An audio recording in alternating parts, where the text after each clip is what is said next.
Tarantino is well known for his sharp dialogue, genre-bending style, and unforgettable characters. But in every movie he's made, he leaves his signature stamp, whether it's a shocking twist, a killer monologue, or a scene that sticks in your head for years. So, in today's video, we will rank every Tarantino movie from worst to GOAT based on their influence. F tier trash. My Best Friend's Birthday, 1987.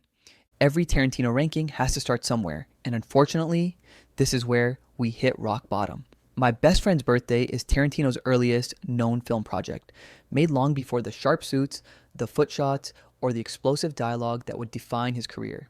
Shot in black and white, this was meant to be a scrappy indie comedy about a guy trying to give his friend the perfect birthday, only for the entire plan to collapse in the most awkward ways possible. On paper, that already sounds like proto-Tarantino. On screen, not so much. The plot is weak, poorly assembled, and honestly, kind of hard to watch unless you're just curious. Characters come and go, jokes miss their mark, and scenes feel more like rough drafts than parts of a complete story. Tarantino himself starred in the film, which makes it fascinating from a historical point of view, but also highlights just how raw and unrefined everything was. The acting is amateurish, the pacing is off, and the movie never quite decides what it wants to be.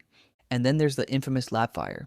A large portion of the film was literally destroyed during post-production, which means what survives today is incomplete by default. That alone makes it feel more like a fragmented artifact than an actual movie. Over the years, fans have noted that certain ideas, rhythms, and comedic instincts would later reappear, polished and perfected in Tarantino's real debut works. Some even loosely connect its surviving material to later projects like Death Proof, though more in spirit than in direct execution. So why is this firmly F tier? Because rankings aren't about historical importance alone, they're about watchability and quality. This film lacks the signature dialogue, the control, and the cinematic confidence that make Tarantino Tarantino. It's not clever trash, it's not fun trash, it's just unfinished, messy, and deeply amateur. D tier, weak, Death Proof, 2007. This is the kind of film that reminds you that even legends can miss. Released as part of the Grindhouse double feature, this was Tarantino indulging in his love for old exploitation cinema, muscle cars, and practical stunts. On paper, it sounds like a perfect match for him. In execution, though, it's easily his weakest fully realized film. The setup is simple and actually pretty effective. Stuntman Mike, played by Kurt Russell with unsettling charm, is a predator who uses his death-proof car as a weapon. He stalks women, gains their trust, and then turns the road into a murder scene. That concept alone is dark, pulpy, and very Tarantino. The problem is how long it takes to get anywhere with it. The first half of the film is almost entirely dialogues, set in bars and cars, and while Tarantino is famous for making conversations feel electric, here they often feel indulgent and repetitive. That slow burn might have worked if the payoff felt proportional, but for many viewers, it doesn't. The movie abruptly resets after a shocking midpoint, introducing a new group of women, this time professional stunt performers. Ironically, this is where Death Proof finally wakes up. Once the engines start roaring, the film becomes genuinely thrilling. The final chase is raw, practical, and brutal, and watching the women flip the power dynamic on Stuntman Mike is undeniably satisfying. Still, one great finale can't fully save what comes before it. Tarantino himself has admitted that Death Proof is his weakest film, and it shows. The dialogue, normally his greatest weapon, feels self-conscious in a bad way, as if he's showing off rather than serving the story. It's less about momentum and more about vibes, and those vibes don't always justify the runtime. That's why Death Proof is ranked in D tier. It's not unwatchable, and it has flashes of brilliance, but it feels more like a director playing with his favorite toys than crafting a compelling narrative. From here on out, though, things start getting a lot more interesting. C tier, average, The Hateful Eight, 2015. Now, this is where the ranking gets tricky. The Hateful Eight isn't a bad movie, far from it, but it's one of those Tarantino films that you admire more than you actually enjoy. Coming off the wild energy of Django Unchained, Quentin decided to slow everything down and trap us in a frozen pressure cooker. 8 strangers, 1 cabin, a brutal blizzard outside, and absolutely no one telling the truth. From the very first scene, the movie makes it clear. Trust no one. The setup is classic Tarantino with a twist. We've got bounty hunters escorting prisoners, shady hangers-on, and a woman named Daisy Domergue who seems helpless until you realize she's pulling more strings than anyone else. Samuel L. Jackson's Marquis Warren naturally takes center stage, acting as the closest thing this movie has to a detective. As the bodies pile up and secrets start leaking, the film slowly reveals that this is less a Western and more a twisted whodunit dressed in cowboy coats. Technically, the movie is stunning. Tarantino shot it in 70 millimeters, a format usually reserved for epic landscapes, and ironically uses it to frame people sitting, talking, and glaring at each other inside one room. It's bold and sometimes brilliant. Every creak of the cabin, every lingering close-up, every pause in conversation feels deliberate. You can tell this was a passion project, crafted with obsessive care. But here's where things start to drag. At nearly 3 hours, The Hateful Eight demands patience, lots of it. The dialogue is sharp but also relentlessly grim, and the constant tension never quite releases until the movie suddenly explodes into cartoonish violence. When that bloodbath finally arrives, it's shocking and memorable, but it also feels like the film waited too long to pull the trigger. Therefore, The Hateful Eight lands in C tier. It's mid by Tarantino standards. Not because it's poorly made, but because it lacks emotional pull.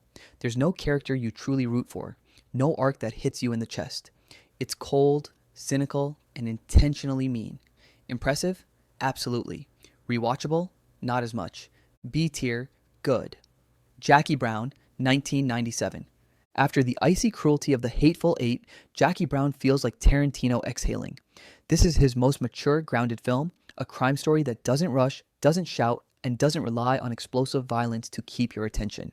At the center is Jackie Brown, a middle-aged flight attendant who gets caught smuggling money for arms dealer Ordell Robbie. Cornered by both the ATF and a man who kills loose ends for a living, Jackie does the only thing she can: outsmart everyone. What makes Jackie Brown special isn't the scheme, it's the people inside it. Pam Grier gives a quietly powerful performance as Jackie, playing exhaustion, fear, and determination all at once. Instead of a flashy anti-hero, we get a woman who knows time is running out and refuses to go down quietly. Across from her is Max Cherry, a weary bail bondsman played by Robert Forster, whose growing affection for Jackie gives the film its emotional backbone. This is Tarantino at his most soulful. Long conversations matter here, silences matter, and small gestures carry weight. Ordell Robbie, played by Samuel L. Jackson, is still dangerous, but even he feels more human than cartoonish. The film takes its time, methodically laying out the con, replaying events from different perspectives, and trusting the audience to keep up. So, why only B tier? Because Jackie Brown doesn't feel fully Tarantino. It's an adaptation of Elmore Leonard's novel, and you can sense the restraint. There's less stylistic excess, fewer iconic monologues, and none of the genre-bending madness he's famous for. It's a great movie, just not a peak Tarantino experience. Kill Bill, Volume 2, 2004. If Volume 1 was pure adrenaline, Kill Bill, Volume 2 is The Hangover, the quiet aftermath where everything finally makes sense. This time, the bride reaches the end of her revenge path and comes face to face with Bill himself. But instead of an explosive showdown, Tarantino gives us something unexpected: a conversation. The film slows way down, trading sword fights for long talks about love, regret, and identity. We finally see the bride's brutal training under Pai Mei, which reframes her near superhuman resilience and adds depth to her suffering. These flashbacks ground her character, turning her from an unstoppable force into a person shaped by pain and discipline. The climax is famously restrained.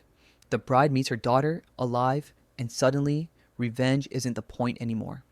The final confrontation ends not with chaos, but with the elegant cruelty of the 5-point palm exploding heart technique. It's poetic, devastating, and oddly peaceful. Kill Bill Volume 2 is placed in B tier because it's thoughtful, emotional, and essential, but it lacks the raw energy of its predecessor. Still, it justifies its spot by giving the bride a soul, not just a sword. A tier, great. Once Upon a Time in Hollywood, 2019. By the time we reach A tier, we're in peak Tarantino comfort territory, and Once Upon a Time in Hollywood is exactly that. This isn't a movie driven by plot as much as it is by mood, memory, and love for an era. Set in 1969 Los Angeles, the film follows Rick Dalton, a fading TV actor panicking about his relevance, and Cliff Booth, his stuntman, driver, and possibly the coolest human being Tarantino has ever written. Rick is all nerves and ego, terrified that his best days are behind him. Leonardo DiCaprio plays him with insecurity, desperation, and just enough self-awareness to make him painfully relatable. Cliff, on the other hand, is pure calm. Brad Pitt's performance turns Cliff into a walking vibe, unbothered, capable, and slightly dangerous. Whether he's fixing antennas, driving through LA, or staring down strangers who really shouldn't mess with him, Cliff owns every scene without trying. What's fascinating is how little happens for most of the runtime. We watch characters talk, drive, act, and exist. In the background, though, something dark is approaching: the Manson family. Tarantino lets that dread simmer quietly, trusting the audience's knowledge of history to do the work. And then, when the moment finally arrives, he does what he does best: rewrites history. Instead of a tragedy, we get catharsis. Sharon Tate is spared. The monsters meet an unforgettable end. It's violent, shocking, and oddly joyful. That's why this film ranks in A tier. It's a fairy tale, a love letter to Hollywood, and Tarantino's most emotionally rewarding act of cinematic revenge. It's not flashy, it's deeply felt. Django Unchained, 2012. If Hollywood is warm nostalgia, Django Unchained is raw fire. This is Tarantino unleashed in full genre mode, blending the spaghetti western with one of the darkest chapters in American history. Django begins as a slave, freed by Dr. King Schultz, a German bounty hunter with a sharp tongue and a moral compass. Together, they form an unlikely partnership with one goal: rescuing Django's wife, Broomhilda. Django's transformation is the heart of the film. Watching him evolve from a man stripped of identity into a confident, unstoppable force is one of Tarantino's most satisfying arcs. Jamie Foxx plays him with quiet rage that slowly turns into swagger, and by the time Django rides into Candyland, you know exactly who he is. And then there's Calvin Candy. Leonardo DiCaprio's villain is terrifying, not because he's loud, but because he believes he's cultured and refined. Candy hides monstrous cruelty behind charm and false intellect, making him one of Tarantino's most disturbing antagonists. Every scene at Candyland drips with tension, especially once you realize violence is inevitable. It's just a matter of when. Django Unchained deserves an A tier. It's bold, brutal, funny, and deeply uncomfortable in the right ways. It confronts horror without softening it and delivers a revenge fantasy that feels earned. Not perfect, but undeniably great. S tier GOAT. Kill Bill, Volume 1, 2003. Tarantino stops being just a filmmaker and turns into a full-blown cinematic mad scientist. Kill Bill, Volume 1 isn't just a movie, it's a statement. From the moment the bride opens her eyes in the hospital to the final snowfall of blood in the House of Blue Leaves, this film operates at a level of style that very few movies even attempt, let alone pull off. The plot is pure, stripped-down revenge. The bride has a list. Names are crossed off one by one. There's no emotional detour here, no moral hesitation, just momentum. And that simplicity is exactly why it works. Tarantino borrows from samurai cinema, kung fu classics, spaghetti westerns, anime, and grindhouse exploitation, then fuses them into something that somehow feels entirely new. The Crazy 88 showdown is the centerpiece, and honestly, it's legendary. Black and white visuals, sudden color splashes, limbs flying, swords clashing. It's violent ballet. Every camera move, every musical cue, every slash is perfectly timed. This isn't action meant to feel realistic, it's action elevated to myth. Uma Thurman becomes a force of nature, not just a character, and the bride's yellow tracksuit instantly enters pop culture history.